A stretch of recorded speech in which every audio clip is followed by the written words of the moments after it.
بسم الله الرحمن الرحيم يريدون أن يطفئوا نور الله بأفواههم ويابى الله إلا أن يتم نوره ولو كره الكافرون هو الذي أرسل رسوله بالهدى ودين الحق ليظهره على الدين كله ولو كره المشركون أعوذ بالله السميع العليم من الشيطان اللعين الرجيم بسم الله الرحمن الرحيم الحمد لله رب العالمين والصلاة والسلام على سيدنا ونبينا أبو القاسم محمد اللهم صل على محمد وآل محمد وآل البيت الطاهرين والمعصومين وعجل فرجهم ولن عدم. السلام عليك يا أبا محمد، السلام عليك يا أبا محمد، السلام عليك يا أبا محمد الحسن بن علي المجتبى صلوات. اللهم صل على محمد وآل محمد. السلام عليك يا أبا الحسن، السلام عليك يا أبا الحسن، السلام عليك يا أبا الحسن موسى بن جعفر القادم صلوات. اللهم صل على محمد وآل محمد. Assalamu alayka ya Mawla ya Sahib al-Zaman. Nous te transmettons nos condoléances en ce jour de deuil, en cette soirée de deuil pour le martyr de ton grand-oncle, l'imam Hassan al-Mujtaba, alayhi salam.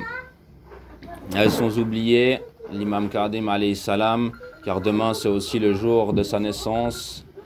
Mais le deuil pour l'imam Hassan alayhi salam est plus fort que la naissance de l'imam Kadim. Mais c'est pas parce qu'on fait pas une chose complètement qu'on ne peut pas évoquer son nom et lui faire une salawat en son honneur, Inch'Allah, tous ensemble. Allahumma salli ala Muhammad wa ali Muhammad.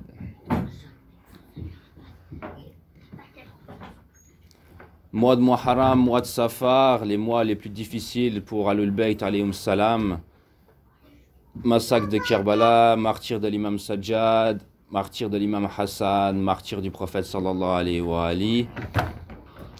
Des mois funestes où demain, il y a de nombreuses années, l'inimité de tous les hypocrites qui se sont pris à la famille du prophète a encore frappé, et nous devons de commémorer ces instants très importants et de faire vivre leur deuil pour que nos cœurs puissent vivre. Donc l'imam Hassan alayhi salam est tombé martyr, empoisonné par sa femme sous ordre de Muawiyah lanatullah alayhi, et au moment où l'imam Hussein alayhi salam avait emballé son saint corps dans son linceul et qu'il devait, selon la tradition des imams alayhim salam, repasser devant ses supérieurs. Donc là, son supérieur, c'était son grand-père, le prophète Mohammed sallallahu alayhi wa ali. Ils font repasser le cercueil comme une manifestation d'une allégeance à confirmer avant d'être enterré. Et à ce moment-là, un groupe de Bani Umayyad, dont Marwan, ont alerté Aïcha, et ils se sont pointés en groupe pour menacer les Ahlul Bayt alayhim salam, l'imam Hassan et l'imam Hussein alayhi salam et ceux qui étaient avec lui, et ont tiré des flèches sur le cercueil de l'imam Hassan. Même mort, les gens veulent à Ahlul Bayt alayhim salam que la malédiction d'Allah soit sur l'ensemble de leurs ennemis.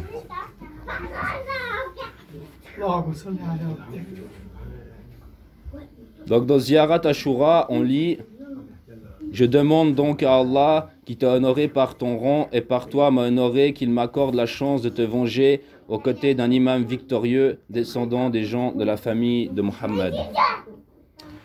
Inch'Allah, ça c'est le l'objectif suprême de notre vie. Si on réussit à être parmi les gens, en tout cas, même au plus bas niveau, avec la sincérité, avec le cœur, d'être au niveau de ceux, même si on n'est pas ressuscité dans le Raja, qu'on n'a pas ce niveau-là, au moins de mourir avec cette envie folle de venger l'imam Hussein en premier lieu et tous les autres imams. Sans en oublier un seul, mais déjà d'avoir cet objectif de sincérité au plus profond de nous quand on récite Ziyarat Ashura, que le but suprême de notre vie c'est de venger l'imam Hussein et que le sang de Ahlul Bayt alayhim salam soit vengé. Donc pour ça, c'est un très long djihad que nous devons mener tout au long de notre vie. Donc pour parler un peu de la vie de l'imam Hassan alayhi salam, le prophète sallallahu alayhi wa alihi, déjà pour montrer une valeur extraordinaire de l'imam Hassan qui est souvent négligée, c'est souvent on pleure énormément sur l'imam Hussein, les autres imams sont souvent délaissés et l'imam Hassan malheureusement par rapport à la valeur qu'il a sur les autres est encore plus délaissé. Et on a un hadith du prophète sallallahu alayhi wa alihi qui nous dit dans le même style des hadiths sur l'imam Hussein, que les larmes sur l'imam Hussein ont des valeurs extraordinaires, il y a les mêmes hadiths du prophète sur l'imam Hassan.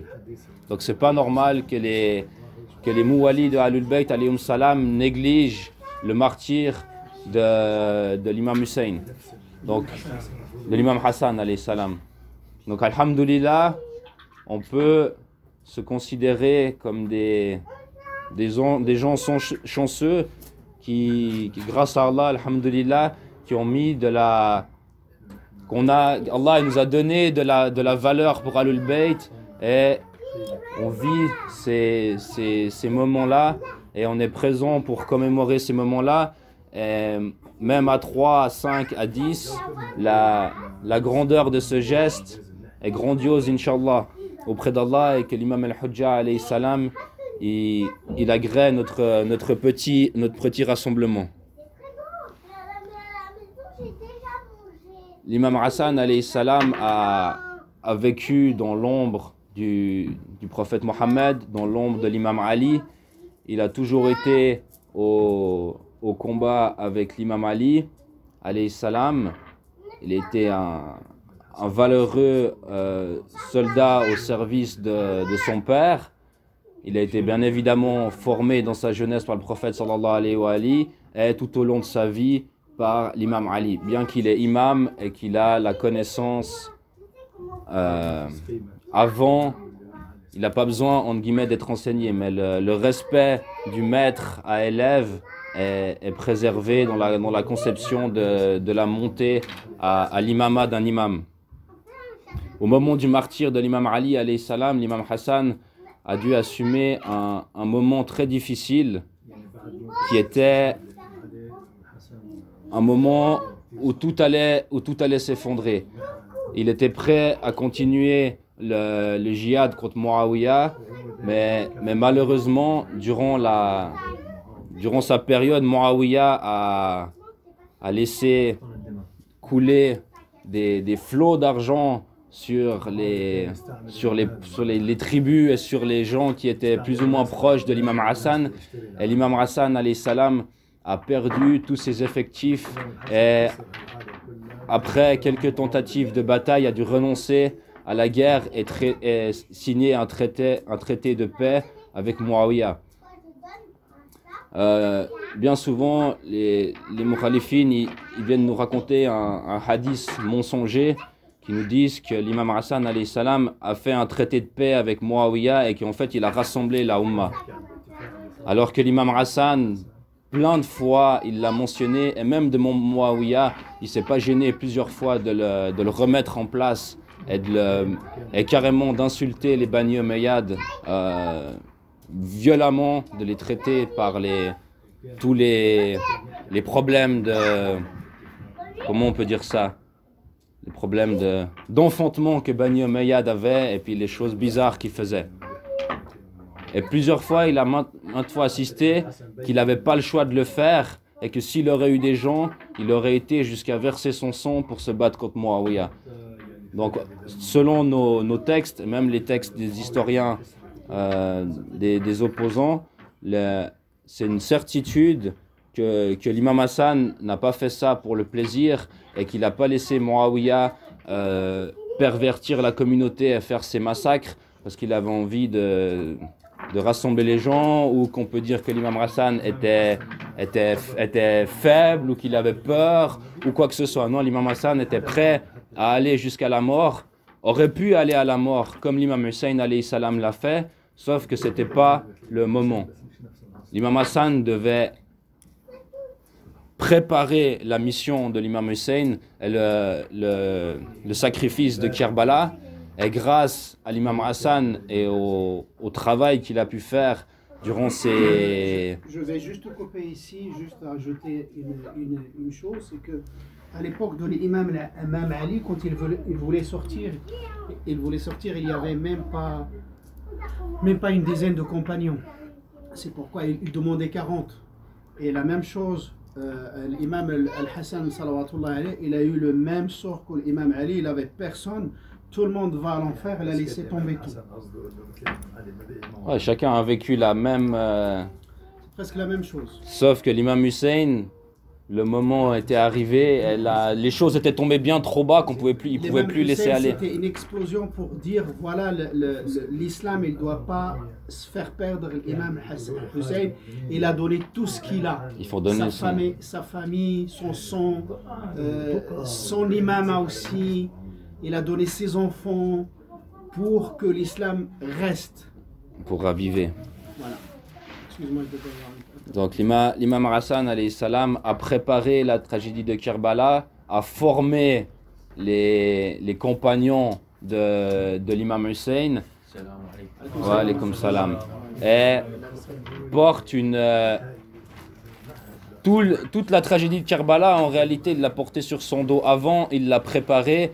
Si on part du principe que celui qui fait quelque chose, qui monte un projet, etc., ceux qui continuent le projet, ben, il a des récompenses. Mais l'imam Hassan a un travail d'ombre qu'il a réalisé pour l'imam Hussein, que l'imam Hussein, grâce à ça, a pu réaliser son sacrifice. Masalli ala Muhammad wa ali Muhammad. Changement de sujet. Donc, sourate l'ornement, sourate 42, verset 62. Que le diable ne vous détourne point, car il est pour vous un ennemi déclaré. Donc, dans notre projet d'être parmi ceux qui vengent le sang de Ahlul Bayt aux côtés de l'imam Al-Hujja, alayhi salam, notre principal ennemi, c'est Shaitan, l'arnatullah alayhi. Ahlul Bayt, alayhim salam, c'est la vérité absolue. Aucun doute là-dessus que Ahlul Bayt, alayhim salam, c'est le noyau de la vérité. Par contre, nous, on va vers Ahlul Bayt, alayhim salam, et on cherche de se rapprocher de cette vérité absolue. Après 1200 ans, un peu plus d'occultation, le chemin est très très dur. Et les gens qui sont boîte de nuit ou qui sont déjà totalement dans un égarement, voilà, eux ils continuent leurs méfaits, ils sont embrigadés dans leur chemin. Et chaque fois qu'une personne voit un peu de lumière et qui veut se rapprocher ou qui veut sortir de son chemin, c'est là que Shaitan, il attaque et il nous rabaisse. Et nous, qu'on doit fournir un effort continu pour faire partie des gens qui sont agréés par l'imam Mehdi, le chemin est encore plus difficile. Et vu on connaît Ahlul Bayt, on connaît le noyau de la vérité, mais on doit essayer de percer et puis de rentrer dedans, de comprendre, d'étudier. Et plus on est proche et plus on fait des efforts, plus Shaitan, il va nous affaiblir, nous poser des questions. Je ne sais pas si vous vivez ça mais des fois j'ai l'impression d'être poussé à la folie. j'essaye de faire des efforts, dans la tête c'est dur, on essaye de se rapprocher, on essaye de travailler, mais justement, si à ces moments-là on subit des épreuves qui nous viennent du fait qu'on se rapproche d'Allah et en même temps que Shaitan il veut nous dévier, ça veut dire que je pense que si on est dans ce genre de difficulté, dans ce genre de djihad, ça veut dire que ça va porter ses fruits, Inch'Allah. Mais il faut toujours faire très attention à Shaitan qui veut soit nous affaiblir, soit nous incorporer des idées déviées, nous insuffler. Par exemple, il y a beaucoup de problèmes par rapport dans le dogme de Ahlul Bayt. Au jour d'aujourd'hui, on est empoisonné par énormément de gens qui viennent nous ramener des philosophes, des Platons, des gens que voilà, ils ont peut-être dit 2-3 phrases bien, mais ils viennent ramener des philosophies externes à Ahlul Bayt dans les discours, dans les majlis. En même temps, il y a tout aussi un problème du dogme des mukhalifines, le chiisme est en même temps aussi un peu contaminé par certaines idéologies des sunnites. Et en même temps, nous, on doit garder le cap sur Ahlul Bayt, jamais devancer Ahlul Bayt et toujours rester dans leur ombre. Donc il y a un gros djihad à faire au niveau de la connaissance, de l'effort qu'on a à fournir tout en pour se rapprocher d'Allah. Allahumma salli ala Muhammad. Donc il faut faire très très très très attention de l'influence qu'on a. Et encore, on a un ennemi encore plus tout aussi violent, ou même plus, c'est le monde occidental et ses doctrines. Où là, c'est vraiment une catastrophe. Encore sur nos enfants, c'est encore plus un désastre. Le monde occidental et comment lutter contre toute cette idéologie, enfin, cette idéologie, les autres idéologies, les idéologies des opposants, les idéologies de la philosophie, les idées du monde occidental et toutes ces perversités. On est très bien entouré. Hein. Ouais, on est bien entouré. Mashallah, c'est une catastrophe. Donc nous, on a cette vision du noyau de la vérité absolue qui est Ahlul Bayt, mais on doit rentrer dans ce noyau. Et là, on a un combat qui est énorme à fournir. Et on ne peut pas se permettre de se dire qu'on est dans ce noyau. Parce que le jour où on se dit, voilà, moi je suis à Ahlul Bayt, je fais la prière, je fais le ramadan, c'est bon, je suis tranquille, je suis arrivé. Là, c'est fini. Là, c'est la chute. On doit être vrai chiite. Oui, mais ça, c'est le level... Ouais, mais nous sommes muhabbin Ahlul Bayt. Arsène. Oui. Ça, j'ai dit tout le temps. Moi. Oui, ça, c'est tout à fait... C'est très haut.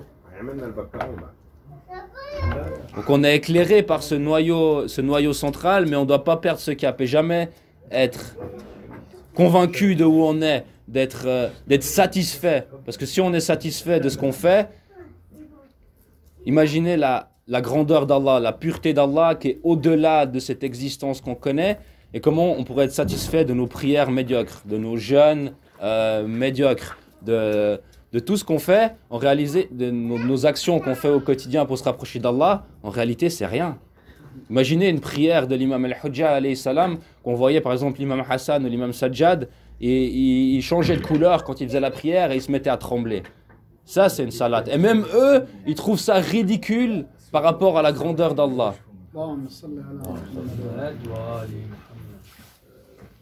Je pense ça. Est-ce que le concept est clair pour vous et que l'idée d'effort à fournir pour se rapprocher de Ahlul Bayt? Je veux éclaircir une chose, c'est que frère Sylvain, il parle pas sur la croyance en elle-même, mais il parle sur notre travail journalier, comment on doit se comporter chaque jour pour être vraiment se rapprocher d'être vraiment un mouali de Ahlul Bayt.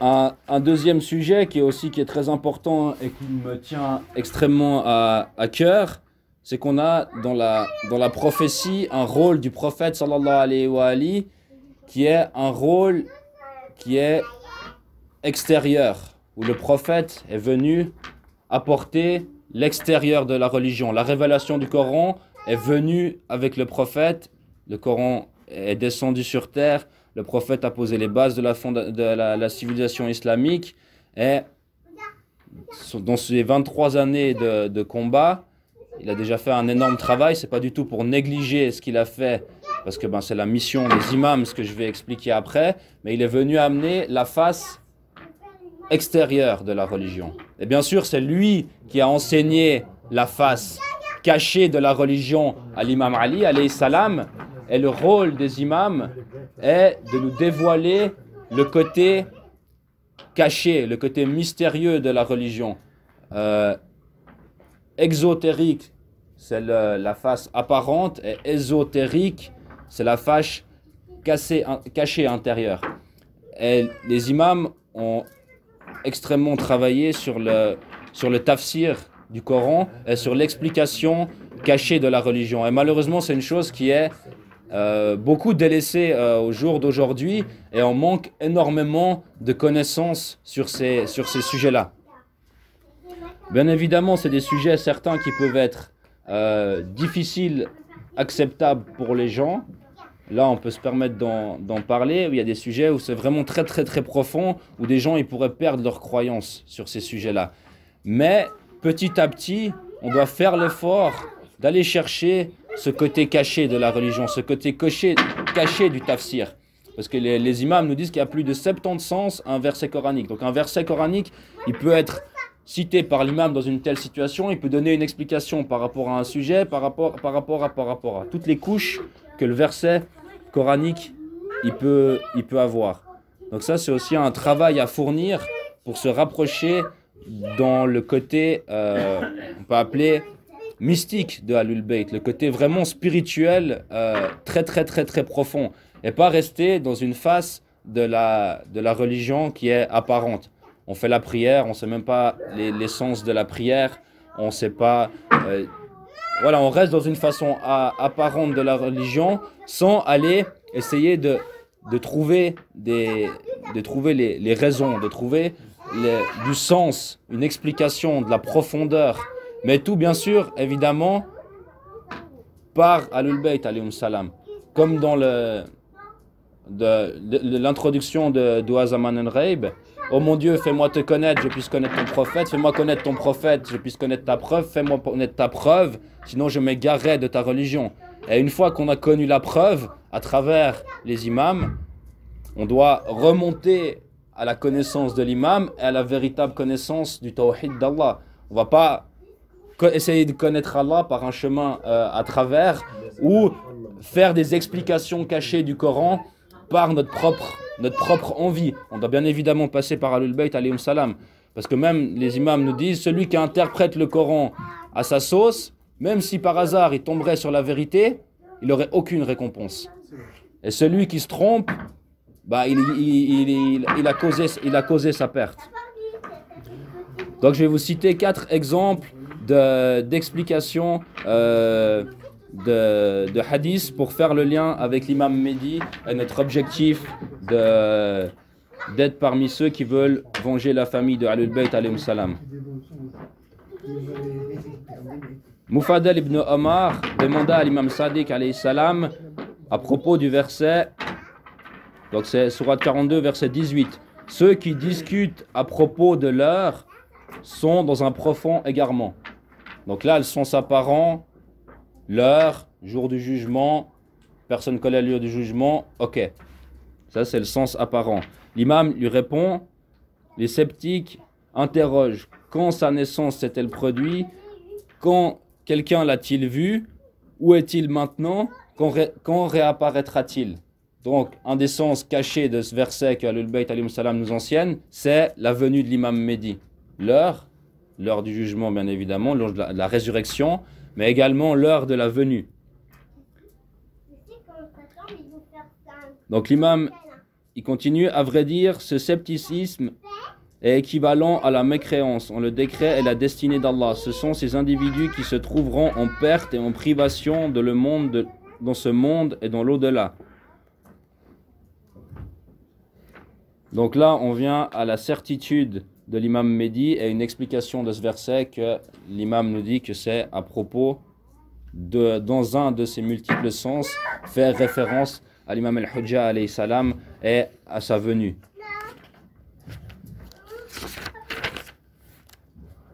Allahumma salli ala Muhammad wa ali Muhammad.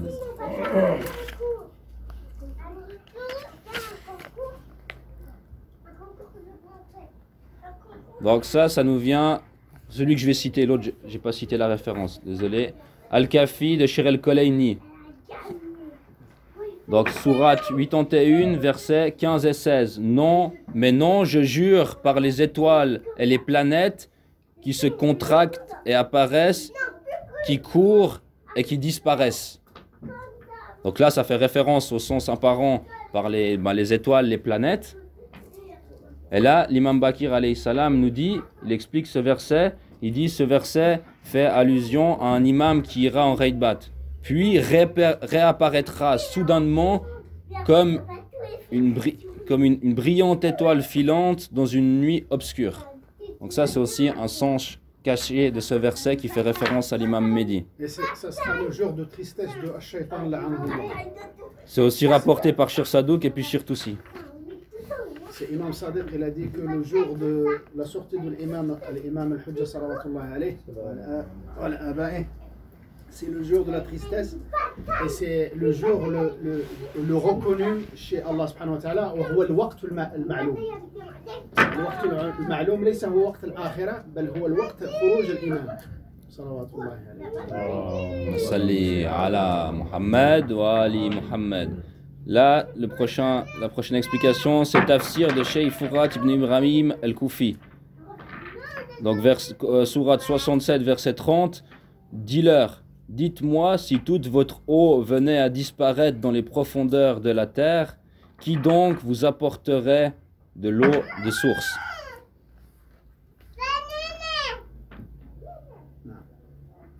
Donc là, ceci, ça fait référence dont la présence publique parmi les gens est comme l'eau et qu'ils ont besoin de boire.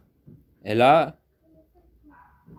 la présence de l'eau comme l'imam, Allah a aspiré l'image de l'eau qui a été aspirée, en fait fait référence à l'imam qui est rentré en occultation et que l'espoir de la venue de l'imam et du retour de l'eau, et d'ailleurs souvent ça fait référence à l'imam al-Hujja, il y a beaucoup de références, il y a beaucoup de gens qui disent Assalamu alayka ya Hujjat ibn al-Hassan, quand ils voient de l'eau et tout ça, il y a un lien de beaucoup de, c'est connu ça chez les gens, de l'eau avec l'imam Mehdi, de penser à l'imam Mehdi avec l'eau, et justement que cette eau, qui donc vous apporterait de l'eau de source, cette eau de source pure, c'est l'imam Mehdi qui va revenir, mais qui donc, c'est Allah qui doit revenir, et on peut en déduire qu'on doit placer notre espoir en Allah pour le retour de l'imam Mehdi alayhi salam. Et là, un autre exégèse encore de l'imam Bakir alayhi salam, sourate 17, verset 33, donc ça c'est sourate al-Isra, par rapport au verset, ne tuez point la vie que Dieu a rendue sacrée sauf de droit. Quiconque est tué injustement, alors nous avons donné pouvoir à son wali héritier que celui-ci ne commette pas d'excès dans le meurtre, car il est déjà assisté. Là, l'imam Bakir nous dit, l'oppressé Mazloum, dans ce verset, se réfère à l'imam Hussein ibn Ali, qui fut tué injustement, et nous sommes ses héritiers, et le Caïm est de nous. Quand il réapparaîtra, il se vengera du sang versé de l'imam Hussein, et le fait de son wali, nous avons donné pouvoir à son wali, donc l'héritier de l'imam Hussein, son wali se réfère à l'imam Mehdi. Et on trouve ça dans le tafsir de Cheikh Ali Ibrahim al-Qommi.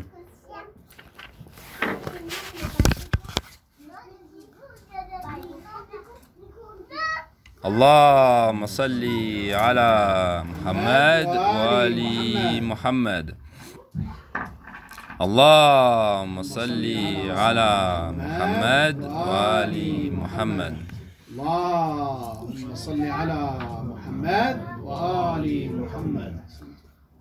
Donc la semaine passée, je vous ai transmis une explication de l'imam Sadiq alayhi salam Oui, tu fais comme à la maison, il y a l'arrosoir. Je vous ai transmis un hadith de l'imam Sadiq. Ceux qui sont intéressés, je peux vous l'envoyer. Vous me dites, je l'ai en photo, je transfère par WhatsApp. L'imam Sadiq alayhi salam nous enseigne la prière dans la perfection avec ses gestes, dans un sens extérieur. Donc là, on a vraiment parlé d'une gestuelle extérieure, comment réaliser la prière d'une façon extérieure parfaite. Gestuelle corporelle. Gestuelle corporelle parfaite. C'est important, mais ce qui est très important, c'est la partie intérieure. Donc ça, j'ai essayé de faire un peu quelques recherches là-dessus. Quelques conditions pour que notre prière soit acceptée. Parce que déjà, là, c'est très connu chez tout le monde, où l'imam Sadiq nous rapporte que du prophète, sallallahu alayhi wa alihi, la première chose sur laquelle sera interrogé l'homme lorsqu'il se dressera devant Allah est la prière. Si elle est acceptée, ses autres actions seront acceptées. Si elle est rejetée, les autres actions le seront aussi. Donc la question, c'est qu'est-ce qu'il faut faire pour que notre prière soit acceptable? Le premier point qui me semble essentiel et qu'on retrouve aussi dans les hadiths, c'est une croyance saine et correcte. Parce que si on adore un Dieu à la manière des soufis ou à la manière des wahhabites, qui est assis sur une chaise avec une barbe, ou certains de leurs savants font une description des chaussures, etc., ça va pas du tout. Donc on a un devoir, par rapport au schéma que j'ai expliqué, de connaître Allah, le prophète, les imams, d'aller chercher à connaître Allah et d'avoir un perfectionnement de sa croyance pour savoir quel Dieu on adore. Parce que dans le monde d'aujourd'hui, avec le nombre de croyances qu'il y a, Dieu, c'est vague. Mais quel Dieu? Quel est Allah? Parce que chez Ahlul Bayt, alayhim salam, Allah est au-delà de l'existence. Au-delà de tout ce qu'on connaît et de toute l'existence qui est une création. Donc vraiment, c'est un travail très important d'aller de perfectionner sa croyance. Et bien évidemment, il y a la croyance du Nubuwa et de l'imama. Et selon la classification des anciens savants, par exemple comme Shir al-Kulayni, al-Hujja, ça englobe le Tawhid, le Nubuwa et l'imama. C'est un seul paquet. Il n'y a pas de... Et là, le sommet de la wilaya, interrogé sur l'acceptation de la prière, l'imam Sajjad alayhi salam nous dit « Nous vouer allégeance et désavouer nos ennemis ». Donc là, au moment où on a une connaissance complète d'Allah, du prophète, des imams, du wilaya et bara'a, on peut considérer que notre croyance a déjà atteint un certain degré qui est acceptable. Mais toujours, on n'est jamais arrivé à l'acceptable en réalité, car c'est toujours au-delà de nos capacités, donc on ne doit jamais s'arrêter de persévérer et puis de chercher. Après, le deuxième point, ce n'est pas le sujet d'aujourd'hui, mais on doit connaître la jurisprudence, être pur, respecter les conditions, etc., les risalas et tout ça, ça on connaît, ça c'est le devoir de chacun minimal, de savoir comment prier, se nettoyer, etc. C'est vraiment une base pour les enfants. Le troisième point que j'ai réfléchi et cherché, c'est la sincérité, l'ikhlas. De travailler notre sincérité et notre amour pour Allah. De trouver l'amour pour la prière, l'amour des bonnes actions, de rendre un culte des plus sincères. Comment expliquer ça? Ça, c'est un djihad à faire personnel. Il me semble que c'est au-delà des mots et des explications qu'on peut donner. Et après, ce culte pur, il faut qu'il soit dépourvu d'ostentation, d'orgueil, toutes ces choses-là qui en réalité sont des branches du shirk et puis qui nous rendent polythéistes. Donc ça, c'est aussi un sujet qui est très profond, où des experts, des savants ont écrit des livres à ce sujet-là qui peuvent être lus et approfondis, qui seront mieux que mes explications. Quatrième point, c'est donner de l'importance à la prière. La prière a une valeur extraordinaire. Le prophète nous dit que le visage de la religion, c'est la prière.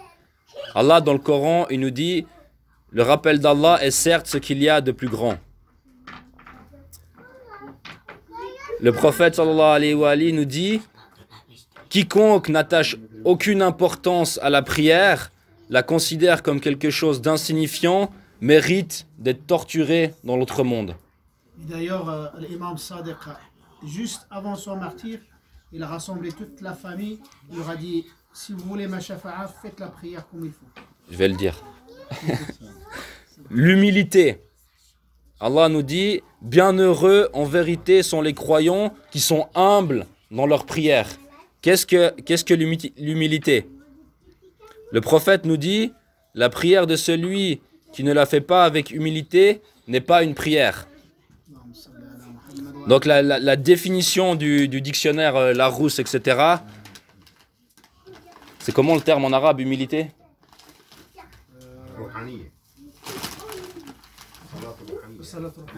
Ok, bah vous me dites si ça correspond à la définition en français. Sentiment de propre insuffisance qui pousse à réprimer tout mouvement d'orgueil. Caractère humble et modeste. Donc en fait, c'est se sentir, entre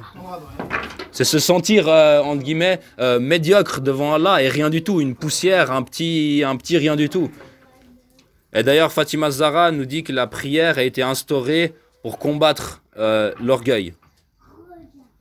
Un autre point qui est très important, la présence du cœur. Le messager d'Allah nous dit, sallallahu alayhi wa alihi, Allah n'accepte pas la prière du serviteur dont le cœur n'est pas présent. Allah s'il y a des gens qui prient.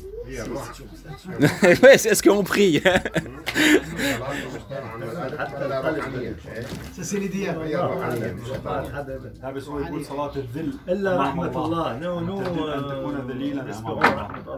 Le prophète, toujours, il nous dit, en vérité, le serviteur peut faire une prière dont un seul sixième ou un seul dixième peut être accepté. Donc, la prière est acceptée par Allah, seule la partie qui est faite avec une présence d'esprit, concentrée. Donc si on est en train de faire la comptabilité et qu'on est en train de réfléchir à notre travail, en réalité, on n'est sûrement pas en train de prier. Heureusement qu'on a salat ala Muhammad wa al Muhammad wa tasbihat az-Zahra. Allahumma salli ala Muhammad wa ali Muhammad. Là, le septième point, c'est ne pas négliger la prière. Donc déjà ça, c'est le niveau en dessous d'être humble et d'être présence du cœur. Ne pas la négliger physiquement. Déjà dans un premier niveau. Donc Allah nous dit, ainsi malheur à ceux qui prient et qui sont négligents vis-à-vis de leur prière. Donc qu'est-ce que la négligence? Déjà l'imam Saadi qui dit, éprouvez nos partisans au moment de la prière, voyez s'ils la respectent ou pas. Donc le... Il dit Bismillah ar-Rahman ar-Rahim et puis tout d'un coup il dit Sadaqallah. Wallah ad-Dallin. Il ne sait même pas qu'est-ce qu'il dit. On ne peut pas les envoyer comme ça. Non. Le prophète nous dit si quelqu'un... Donc la première négligence, c'est déjà, on ne devrait jamais sortir une prière de son temps volontairement. Donc le prophète, il nous dit, si quelqu'un fait la prière en dehors de son temps, sa prière sera élevée, noire et obscure. Noire et obscure. Au moment où on l'élève, elle lui dira que Dieu te néglige comme tu m'as négligé. Il y a, en fait, pour la salat, il y a 3 temps. Chez les Mukhalifines, il y a 5 temps. Mais chez Muhammad wa al-Muhammad, il y a 3 temps. Il y a le temps indiscutable et 2 temps, là on peut avoir du temps. Le temps indiscutable, c'est le Fajr. Il faut le faire. Mais les autres temps, là on a le temps, c'est que si tu ne fais pas Dohrain, ça devient Asrain. Si tu ne fais pas Maghribain, ça devient Isha'in. Tu as le temps. Mais le temps qui est indiscutable chez Muhammad ou Al-Muhammad, c'est Al-Fajr. Donc ça, c'est le premier niveau. Déjà, respecter son temps, faire un djihad pour être concentré. L'exécuter correctement. Déjà, ça c'est pas dans la perfection des gestes, comme on a expliqué par l'imam Sadiq la dernière fois, mais déjà de l'exécuter tranquillement, avec concentration, avec des beaux gestes et des beaux soujouds. Là, un jour, il y avait quelqu'un qui priait dans la mosquée du prophète, sallallahu alayhi wa alihi, et il se donnait pas de la faire comme le prophète appelait, il faisait la prière du corbeau. La turbo-prière. Et le prophète, en ayant constaté cet acte, il a dit, si cet homme meurt, alors qu'il continue à prier de la même façon, il ne sera pas mort étant de ma religion.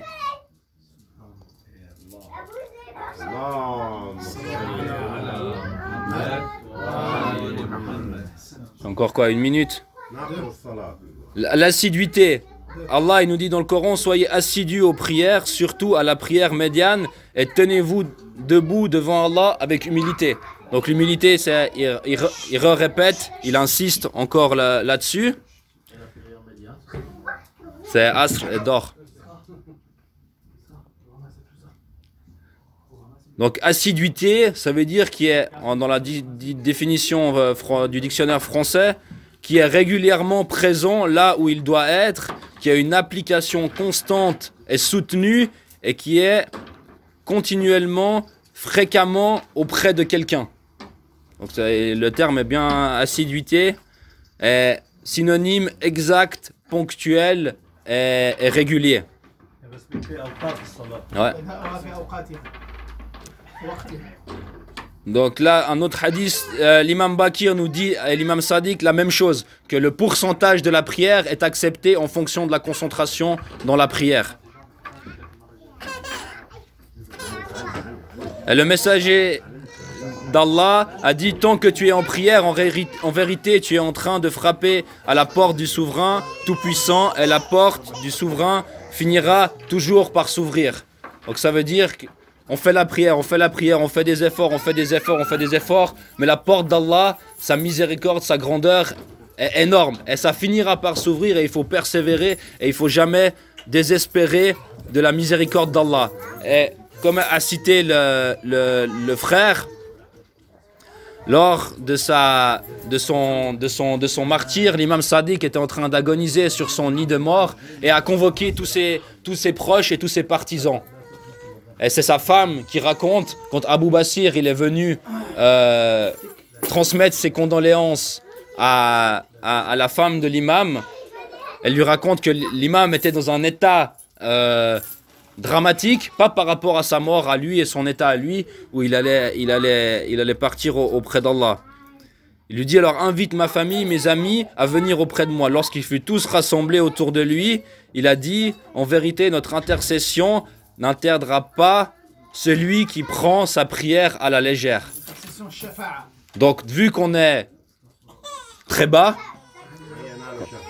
qu'on n'est pas, donc pour espérer la shafa'a de Ahlul Bayt alayhim salam, qui est en vérité notre seul espoir, qu'on doit garder avec la miséricorde d'Allah, avec la shafa'a de Ahlul Bayt, on peut l'avoir, mais qu'on ne doit pas prendre notre prière à la légère.